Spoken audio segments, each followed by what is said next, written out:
إن الحمد لله نحمده ونستعينه ونستغفره ونعوذ بالله من شرور أنفسنا ومن سيئات أعمالنا من يهده الله فلا مضل له ومن يضلل فلا هادي له وأشهد أن لا إله إلا الله وحده لا شريك له وأشهد أن محمدا عبده ورسوله يا أيها الذين آمنوا اتقوا الله حق تقاته ولا تموتن إلا وأنتم مسلمون يا أيها الناس اتقوا ربكم الذي خلقكم من نفس واحدة وخلق منها زوجها وبث منهما رجالا كثيرا ونساء واتقوا الله الذي تساءلون به والأرحام إن الله كان عليكم رقيبا يا أيها الذين آمنوا اتقوا الله وقولوا قولا سديدا يصلح لكم أعمالكم ويغفر لكم ذنوبكم ومن يطع الله ورسوله فقد فاز فوزا عظيما أما بعد فإن أصدق الحديث كلام الله وخير الهدى هدى محمد صلى الله عليه وسلم وشر الأمور محدثاتها وكل محدثة بدعة وكل بدعة ضلالة وكل ضلالة في النار. Ndugu Islam, leo ni tarehe 1 katika mwezi wa Shawwal, mwezi wa 10 katika kalenda yetu tukufu ya Kiislamu katika mwaka huu wa 1447 sawia na tarehe 20 mwezi wa 3 mwaka 2026 miladia. Na pia ndugu zangu Islam, siku ya leo ni siku ya Eid al-Fitri. Waislamu wote ulimwenguni wamejumuika pamoja na kushirikiana katika kuzifurahia neema za Allah subhanahu wa ta'ala na fadhila zake mbalimbali juu yao, ikiwemo neema tukufu ya Uislamu na kadhalika pia neema ya kuutimiza mwezi mtukufu wa Ramadhani na mfungo wake, kama alivyotuelekeza Allah subhanahu wa ta'ala kufurahika katika neema zake na rahma zake aliposema kul bifadlillahi wa birahmatihi fabidhalika falyafrahu huwa khairum mimma yajma'un. Kwa hivyo ndugu Islam, siku ya leo ni siku ya furaha, ni siku ya kutembeleana na kuzuriana na kutiana furaha na kuwaliwazana kwetu sisi Waislamu. Maana siku ya leo ni Eid al-Fitri, ni siku ya Eid ya Fitri. Kadhalika Mtume sallallahu alaihi wasallam asema katika hadithi kuwa liswaimi farahatani yafrahuhuma idha aftara farih wa idha laqiya rabbah, kuwa mfungaji huyu ana furaha mbili ambazo kwamba hufurahika ndani yake. Furaha ya kwanza ni pale anapofuturu na pale anapoutimiza mwezi mtakatifu na mwezi mtukufu wa Ramadhani na mfungo wake, farih, anafurahi. Na furaha ya pili idha laqiya rabbah, anapokutana na Mola wake mlezi siku ya kiyama, atafurahi kwa yale ambayo kwamba Allah subhanahu wa ta'ala amemwandalia katika aljannat wan naim, katika pepo zake Allah subhanahu wa ta'ala na neema zake mbalimbali. Kwa hivyo siku ya leo ni siku ya kufurahika, watu wafurahike na kusherekea kulingana na sheria ilivyoelekeza. Kadhalika Mtume yosema inna likulli qaumin eidan, hakika kila umma na kila watu wana sikukuu zao, wa hadha eiduna ahla alislam, na hii ni sikukuu yetu na ni idi yetu sisi Waislamu. Kwa hivyo siku ya leo ni kufurahika na kusherehekea na kutembeleana na kuliwazana kama alivyoelekeza Allah subhanahu wa ta'ala na mtume wake, kul bifadlillah wa birahmatihi fabidhalika falyafrahu huwa khairum mimma yajma'un. Kadhalika ndugu zangu Islam, Allah subhanahu wa ta'ala katika kitabu chake asema wadhakir fa inna dhikra tanfa'ul mu'minin wama khalaqtul jinna wal insa illa liya'budun. Amwambia mtume kumbusha, maana hakika ukumbusho uwafaa waumini wale ambao kwamba Allah subhanahu wa ta'ala amewajalia imani na kuwajalia Uislamu katika vifua vyao. Na pia Allah akasema wama khalaqtul jinna wal insa illa liya'budun, na wala sikuwaumba majini na watu isipokuwa niabudu mimi peke yangu na kunipwekesha katika ibada zangu. Sheikh Abdurrahman bin Nasir As-Sa'di rahimahullah katika tafsiri yake akielezea kauli hii ya Allah, wama khalaqtul jinna wal insa illa liya'budun, asema hadhihi alghayatu allati khalaqa Allahu aljinna wal insa laha wa ba'atha jami'a ar-rusuli yad'una ilayha wa hiya ibadatuhu alkalam. Asema hili ndio lengo ambalo kwamba kwa ajili yake Allah ameumba majini na watu, na pia vile vile Allah akatumiliza mitume wote. Kwa hivyo Allah ametutajia na kutuelezea lengo lake la kutuumba sisi watu na kuwaumba majini, kuwa Allah subhanahu wa ta'ala ametuumba kwa ajili ya kumwabudu yeye na kumpokesha yeye peke yake katika ibada zake. Wama khalaqtul jinna wal insa illa liya'budun. Kwa hivyo ndugu Islam, tumeumbwa kwa ajili ya ibada. Hatukuumbwa kwa ajili ya mchezo, hatukuumbwa kwa ajili ya upuzi, tumeumbwa kwa ajili ya ibada, kuyahakiki malengo haya makubwa ya Allah subhanahu wa ta'ala, kumpokesha yeye na kumtakasia yeye katika ibada zake. Hafidh al-Hakami rahimahullah asema i'lam bi anna Allah jalla wa ala lam yatruki al-khalqa sudan wa hamala bal khalaqa al-khalqa liya'buduhu wa bil ilahiyyati yufriduhu. Kuwatambua ndugu Muislamu, Allah hakuwaumba viumbe bure bure akawaachia bure bure. Afahasibtum annama khalaqnakum abatha ayahsabu al-insanu an yutraka suda, hasha wa kalla bal khalaqa al-khalqa liya'buduhu wa bil ilahiyyati yufriduhu. Bali Allah ameumba viumbe kwa ajili ya kumwabudu na kumpokesha katika ibada zake Allah subhanahu wa ta'ala. Hili ndio lengo ambalo kwamba kila mmoja katika Uislamu wafaa litambue. Kadhalika ndugu Islam, Allah subhanahu wa ta'ala anamwambia mtume, wa'bud rabbaka hatta yatiyaka al-yaqin, muabudu Mola wako mlezi mpaka kikujie kifo. Kwa hivyo haya ndio malengo ya Allah subhanahu wa ta'ala, kutuumba sisi watu na kuwaumba majini, na pia vile vile Allah kuumba pepo na moto, kuumba umauti na uhai. Alladhi khalaqa al-mauta wal hayata liyabluwakum ayyukum ahsanu amala. Kwa hivyo Allah ametuumba kwa ajili ya ibada, na hizi ibada faa ziendelee mpaka pale atakapodirikiwa na kifo. Kwa hivyo jambo ambalo kwamba peke yake litakukatisha wewe kutokamana na ibada za Allah na litakuzuia wewe kutokamana na ibada za Allah subhanahu wa ta'ala ni al-mautu, ni kifo peke yake. Wa'bud rabbaka hatta yatiyaka al-yaqin. Na mtume asema idha mata ibnu adama inqata anhu amaluhu illa min thalath, anapokufa mwanadamu matendo yake yote yanakatika.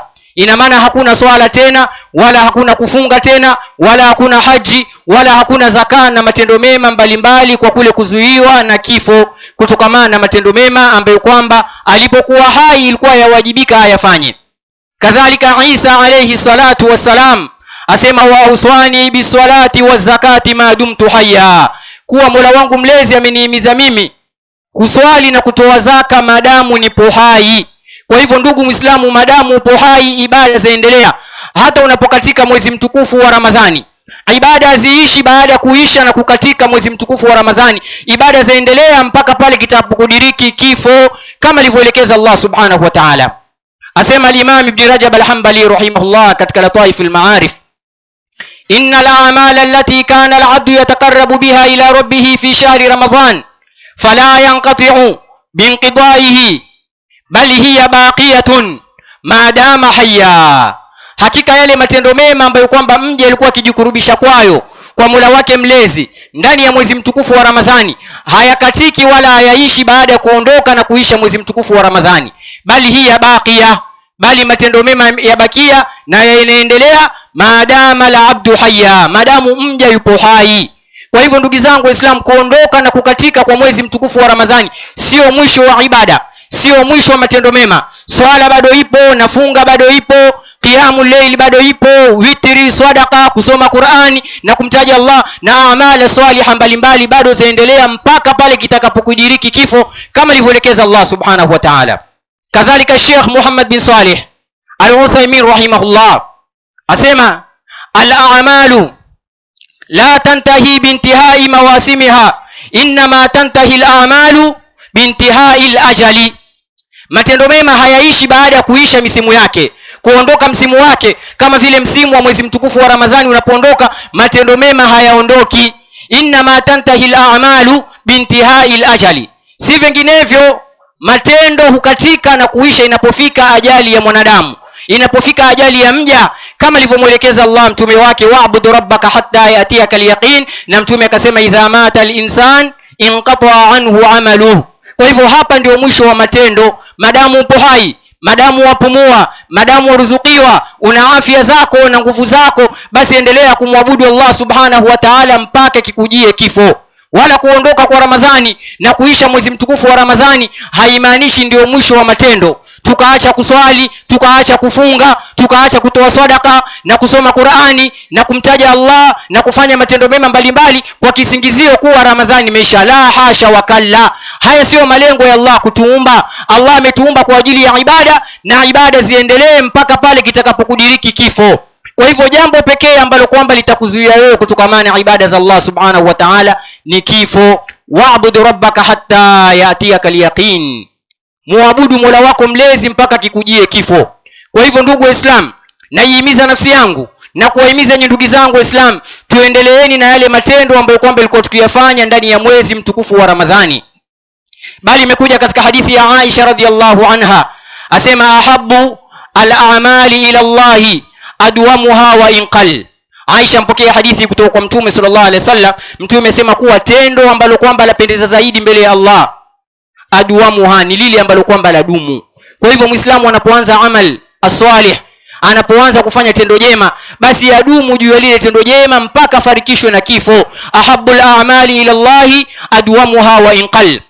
Na kadhalika Aisha radhiyallahu anha akielezea matendo ya Mtume sallallahu alaihi wasallam asema kuwa kana amaluhu dimatan, matendo ya Mtume yalikuwa ni matendo ya kudumu na kuendelea mpaka pale kilipomdiriki kifo, ndio ikawa ni mwisho wa matendo mema ambayo kwamba alikuwa akiyafanya. Bali Mtume sallallahu alaihi wasallam alikuwa akisimama katika swala ya usiku akimwabudu Allah subhanahu wa ta'ala usiku, hatta tatafaddara qadama, mpaka miguu yake miwili yakivimba na yakifura.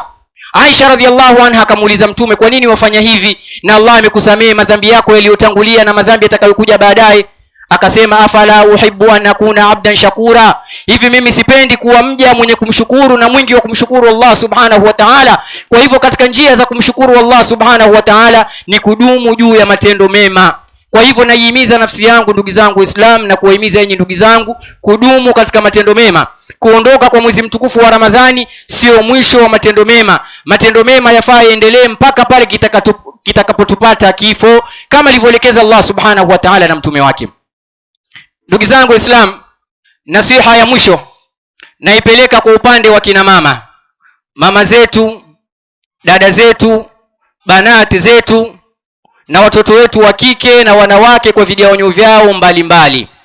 Jambo la kwanza katika nasiha kina mama, na wahusia kina mama na kuwahimiza kina mama kumcha Allah subhanahu wa ta'ala katika kule kuwatii waume zao na kuwahudumikia na kuwafanyia wema na kule kuwasikiliza wanaume wao na waume wao katika yale mambo ambayo kwamba yataenda sambamba na kwenda sawa sawa na sheria ya Allah subhanahu wa ta'ala.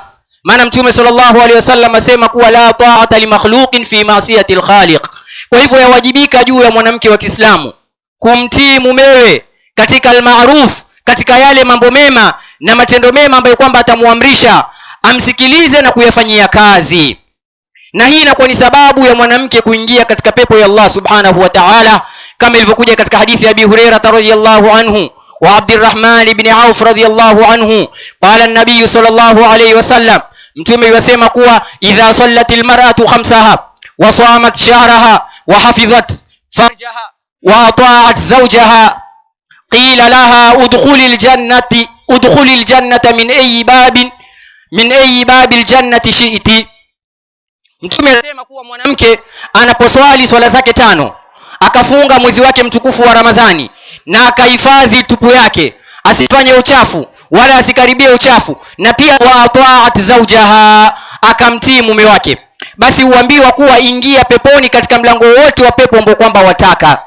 Kwa hivyo mwanamke kumtii mume wake katika mambo mema inakuwa ni sababu ya kuingia peponi, na mwanamke kumwasi mume wake na kufanya anushuz, kumkhalifu katika mambo ambayo kwamba si madhambi na katika mambo ambayo kwamba ni matendo mema, inakuwa ni sababu ya mwanamke huyu kuingia katika moto wa Allah subhanahu wa ta'ala na adhabu yake kali. Imekuja katika hadithi kuwa Mtume sallallahu alaihi wasallam katika hutuba ya Eid alipohutubia Waislamu kwa ujumla, akaenda upande wa wanawake. Katika mawaidha ambayo kwamba aliwapa wanawake, aliwaambia tasaddaqna ya ma'shara nisa, toeni sadaka yenye kongamano la wanawake. Mtume akasema fa inna aktharakunna hasabu jahannam au hasabu nar, maana hakika wengi katika nyinyi wanawake ni kuni za motoni, wanawake wengi wataingia motoni. Wanawake wakashangaa, wakamuuliza Mtume kwa nini? Mtume akamwambia kuwa tukthirna al-la'na wa takfurna al-ashir, hakika nyinyi wanawake mwakithirisha laana, mwapenda kulaani sana, na pia vile vile mwawakufuru waume zenu katika neema. Ina maana mwawaasi wanaume zenu, mwenda kinyume na maamrisho yao. Mwanamke ambiwa asitoke nyumbani yotoka, mwanamke ambiwa avae jilbabu kisheria havai. Hasikii yule mwanamke, anafanya anushuz, anamkhalifu mume wake katika mambo ambayo kwamba ni mema, katika toaat na katika maarufu. Hii inakuwa ni sababu ya mwanamke kama yule kuingia motoni. Ndio maana Mtume asema kuwa ameona wanawake wengi ni kuni za motoni. Kwa hivyo wanawake watahadhari kutokana na kuwaasi wanaume wao katika mambo ambayo kwamba ni mema na katika matendo mazuri. Hili ni jambo la makosa.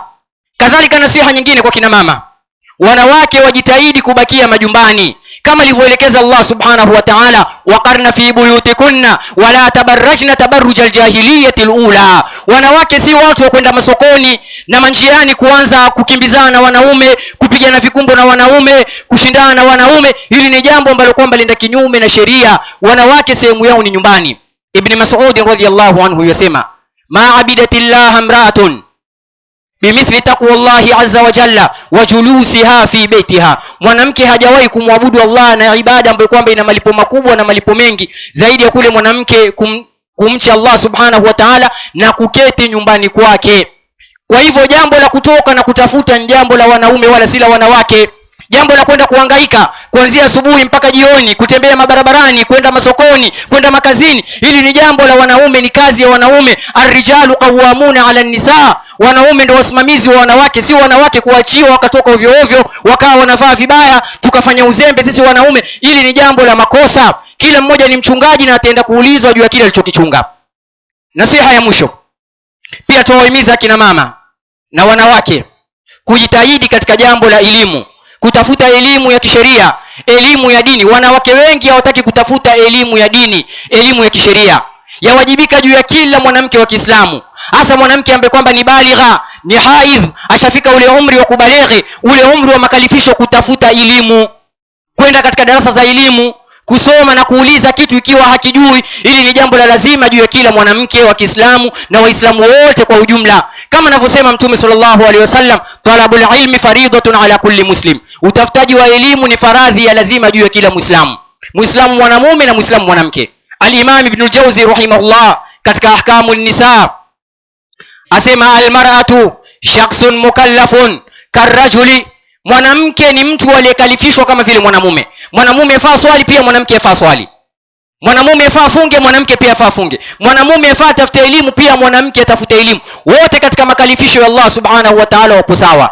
Akasema fayajibu alaiha talabu ilmi alwajibati alaiha litakuna min adaiha ala yaqinin, yatakaniwa kwa mwanamke kutafuta elimu ili anapofanya matendo yake yafanye yale matendo kwa yaqini, pasipo na kubahatisha.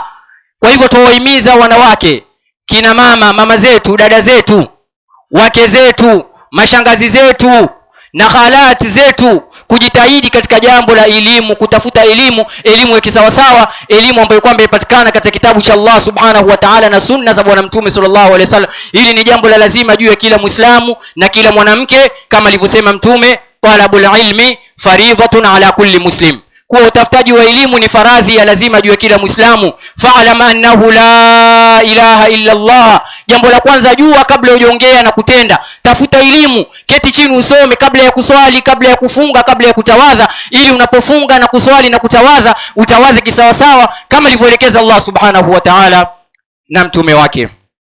Rabbana atina fid dunya hasanatan wa fil akhirati hasanatan wa qina adhaban nar. ربنا تقبل منا إنك أنت السميع العليم وتب علينا إنك أنت التواب الرحيم وصلى الله وسلم على نبينا محمد وعلى آله وصحبه أجمعين. تقبل الله منا ومنكم صالح الأعمال وكل